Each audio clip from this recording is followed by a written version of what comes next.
All right, welcome back. So we are now on part 2, talking about our routine on how to find stocks on the stock market. So when we left, the ladies just put on their makeup, getting ready to leave out the door.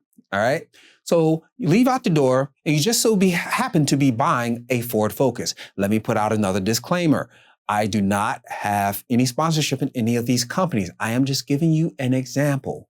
Okay. So say you own a Ford car. That is your next opportunity to view a stock that is on the stock market. Now, again, Ford is one of those ones you definitely have to do a lot of research on before you buy, but I'm just giving you an example of how to identify these stocks. So you drive in your car and you're on your way to work and you realize you hear this noise, bing, bing, bing, or bing, depending on what kind of car you have, and you realize you're short on gas. So you go up to the next Chevron station or the next ExxonMobil and you're like, I need gas.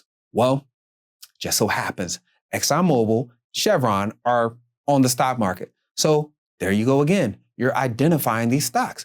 So now you're like, all right, I need to get a little something before I go to work, but I really don't want to get everything from this one stop. I need to make 2 stops to get what I really need, right?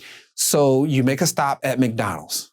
I haven't eaten at McDonald's in a long time, but I used to love their steak bagel and cheese in the morning. It was so greasy, but it was so good. And I used to love, when I was even younger, I used to love their double quarter pounder with cheese and only ketchup, and also their fries with Coke, Pepsi, or whatever product they carried. It was like my favorite go-to late night 19-year-old meal, right? It was good. So this person stops at McDonald's in the morning to buy a sandwich, and then they say, well, I need something to drink. I don't want their coffee. I need to go drink another coffee.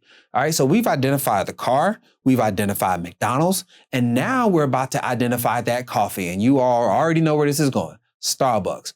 All these companies on the stock market: Ford, Starbucks, and the McDonald's. Okay. All these companies are on the stock market, and you have full reign. And also, the gas.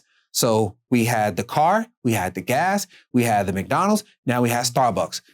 Now we're good, right? We're set. We get into the office, we get to work, and then we sit at our desk, and it's like, all right, I'm here. What in the world could I possibly encounter that's on the stock market?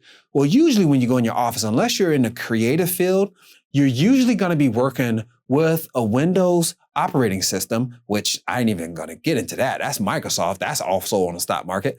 But you're going to immediately see your 2 Dell monitors or Dell monitors sitting there. And Dell is definitely on the stock market. So I just gave you 5 more ways on your way to work that you will encounter the stock market.